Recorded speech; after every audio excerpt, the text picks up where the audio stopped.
do deposits. So your end user, when a stakeholder is putting in a requisition, they may or may not know this information. They may or may not know that a deposit's necessary. So we're going to go over two things today. One is how to enter it from like a requisition, and then how to modify a PO and add deposits to it after the fact. Okay.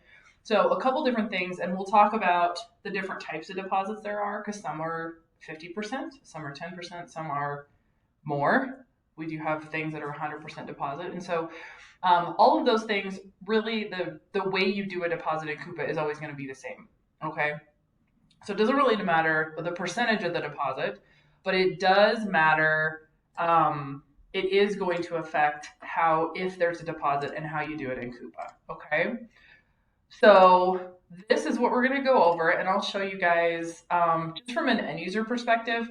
You do want to just put the order in like you would any other order, right? So it's always pretty much going to be a free text. You could potentially have deposits that are non-free text items, but you do kind of want to just put your item in the system.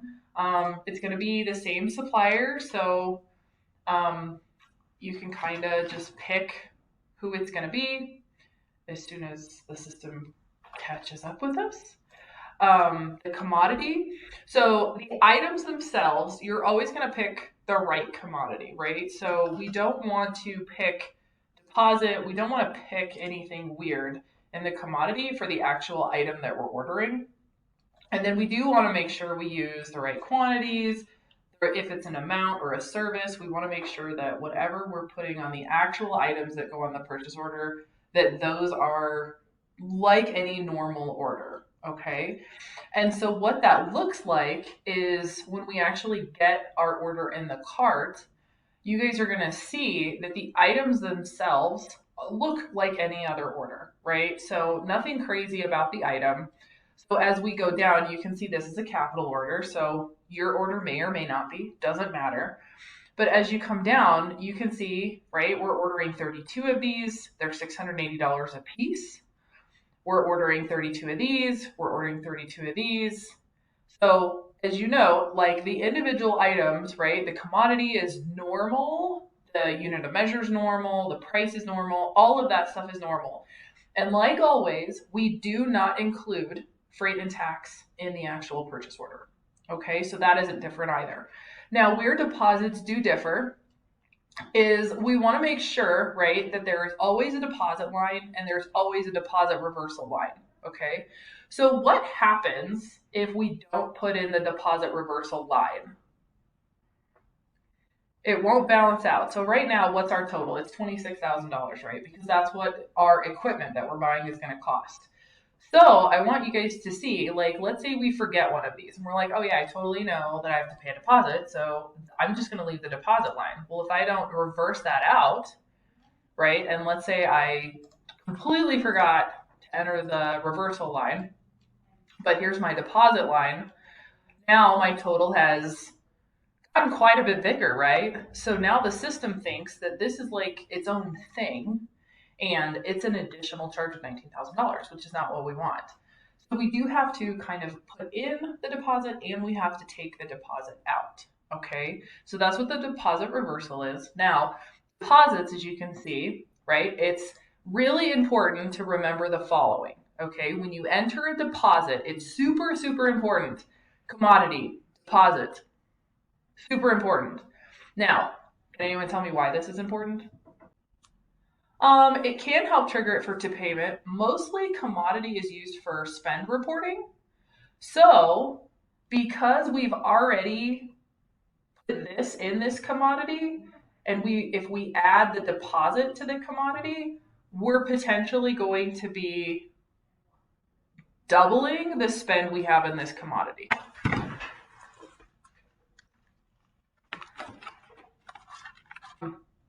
So that's why the commodity has to be deposit, so we don't accidentally double that spend. So we think, oh my gosh, we have all this spend in this one commodity that we maybe don't.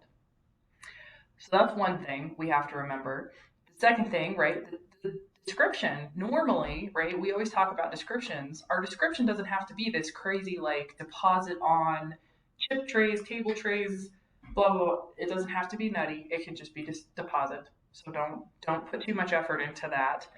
And then the unit price. So what the deposit amount is. So this is really important from a purchasing perspective, and maybe a stakeholder perspective, but we really want to make sure, we want to double check with the supplier what the deposit is going to be, right? Because suppliers are vast in their accounting practices.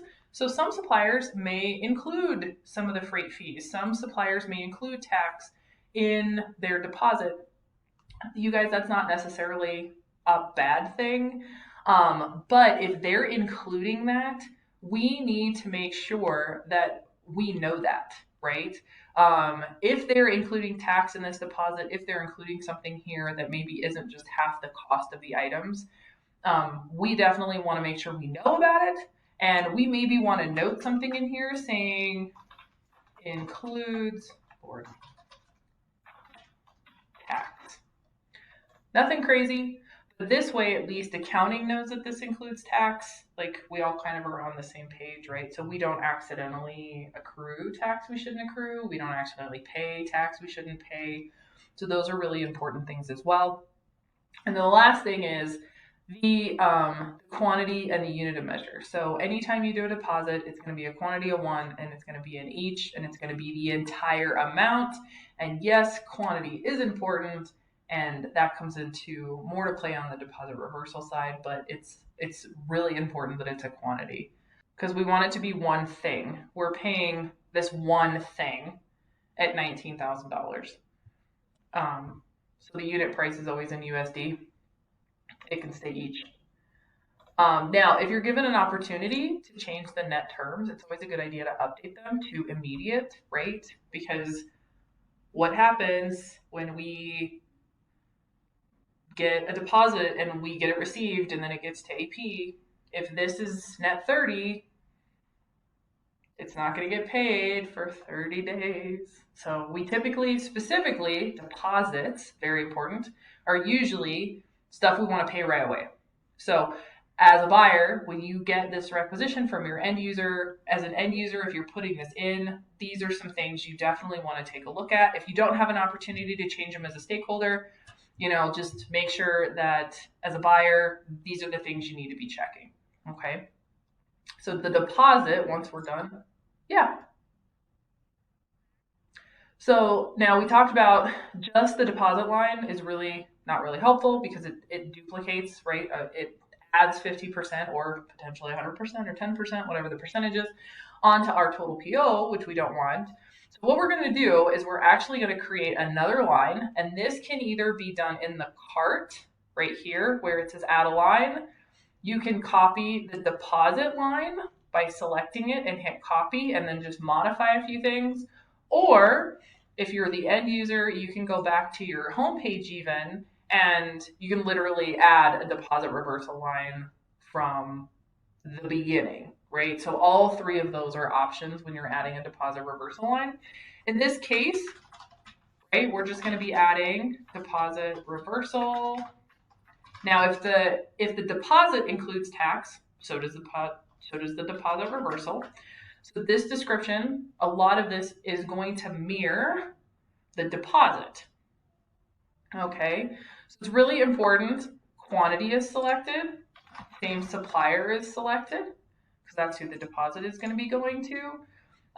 When you get to commodity, it's important, just like deposit, right? There's actually a deposit reversal commodity to select. So that's obviously very important.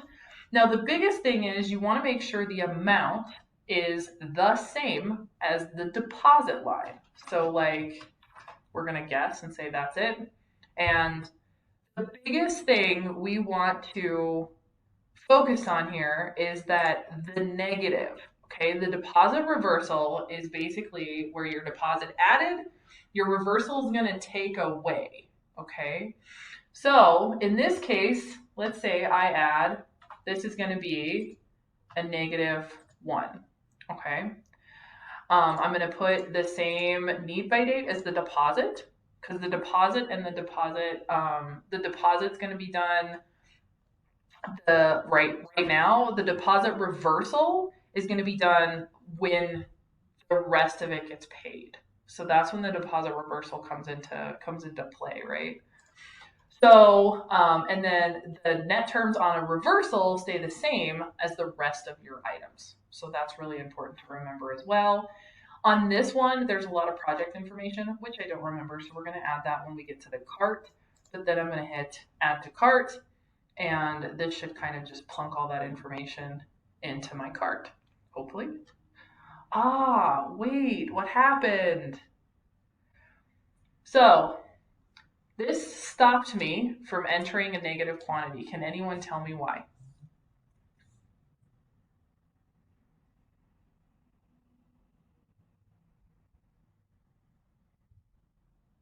Reason this little stop, and it's a hard stop, guys. So COUPA is not going to let me do anything with this. It's going to stop me hard. So the reason the hard stop is here is because you can't receive negative quantities. That's not how COUPA works. So that being said, anytime I do a reversal, it has to be a positive quantity and a negative dollar. Okay, so that's really important when you're doing reversals. And then once you've fixed that, or if you formatted it correctly the first time, I did not do that here, you can, of course, hit add to cart, and then it should add it to your cart because everything is correct. Now, one of the things that we see sometimes, or I've seen in the past before some of these hard stops were put into play, we're going to go back into cart to talk about that for a second. The amount selection here where it just drops the quantity, right? So a really good question is, hey, why can't I use that quantity, right? So that makes sense. Why can't I use that amount and then just ditch the quantity?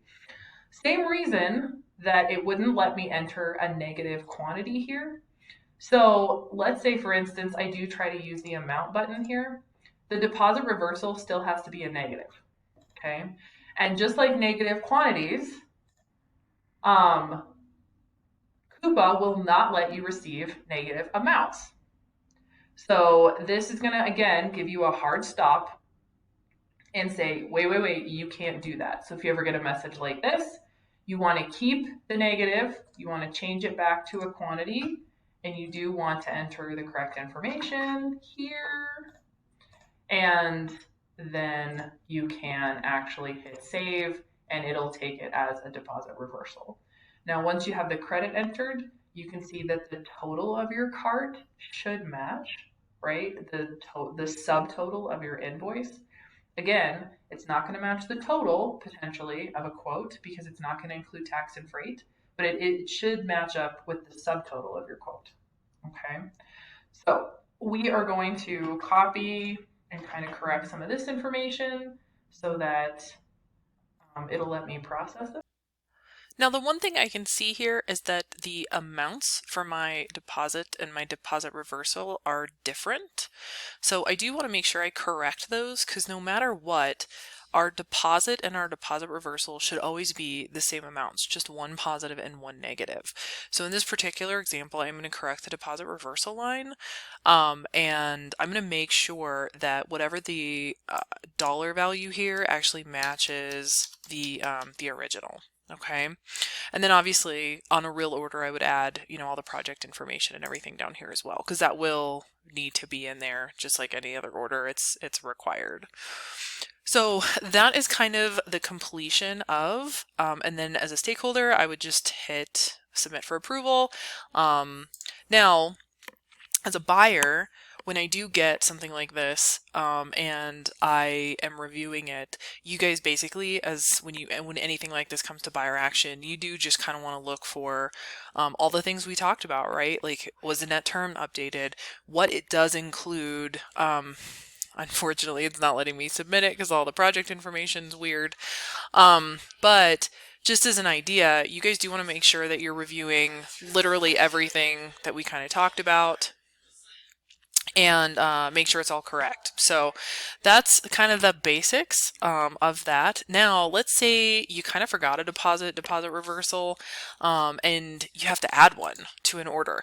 It's pretty easy. So buyers can do it to any order. Stakeholders, you can add deposits and deposit reversals to your purchase orders through a purchase order change request. And so there's actually a video on the YouTube channel to go over PO change request. This, I'll show you how to do it from a buyer standpoint, where you would basically just find an order, hit the little pencil or the little edit button, and then you would actually come down to the item section, and you can see there's a lot more information here, and you'd basically just add a line and be like, this is the deposit, again, quantity, very important, deposit. For this instance, doesn't include tax or freight. I should also mention that tax and freight inclusions in deposits are not something we like, but we do understand that sometimes suppliers just won't accept any other form. So if you can't get them to take that out, it's fine. But if you can, definitely preferred. In this particular instance, we're going to do a deposit of $50. Just to say that we can. Again, the deposit. Now notice there is on the purchase order section, right? Notice there's no net terms here. So unless that's correct on the requisition, you can't change it. So, but what you can do is you can email accounts payable, so it's the AP help desk, and they can actually help get this moved to like a deposit payment kind of standpoint. So you kind of want to do the same thing again. Commodity, so commodity has to be selected. Part number is not necessary. Need by date's not necessary. Definitely you want to make sure the GL count pretty much matches where the original is going, so that's pretty standard on every deposit. I do want to make sure I add my deposit reversal. So I'm going to add a second line. This one is going to be reversal. And then again, no, we can't do a negative. So I do want to do a $- instead of a negative quantity. And then I do want to select deposit reversal. And then my need by date is going to be kind of the same as the item I should be getting, whereas then my need by date for the deposit is pretty much today, right? Because that's usually when deposits are due. So that is how you add a deposit to a purchase order that's already been issued, and kind of some of the limitations there. So it's going to ask you, do you want to send? So you can select the modification at least. Do you want to send or not send? So that's nice. In this case, I'm going to say do not transmit because they know it's coming. They can see it in the CSP. So that is kind of how PO modification happens. From a stakeholder perspective, all of the same rules apply. You guys can watch the PO change video to find out how you can request changes on POs, and then you basically just have to kind of follow the same rules as I just showed you there in terms of what you can add to a PO and what you can't. So that is how you successfully put a deposit on a requisition. And if you forget how you add a deposit and a deposit reversal for something that's already been issued. Now, the one thing you have to remember, doesn't matter if it's a 10% deposit, a 50% deposit, or a 100% deposit. You're going to be doing this the same way. And the reason is because once the service is performed, meaning after payment, we do want the system to be able to take a receipt, right? So we want proof that the work was eventually done. Now, if you're paying 100% deposit and you don't do the deposit reversal line, you're going to have to receive quote unquote all of those items so that they can pay. And it's just not really a best practice, so I would avoid it if possible. But this is kind of how the deposit reversals work in COUPA. So thank you and have a good day.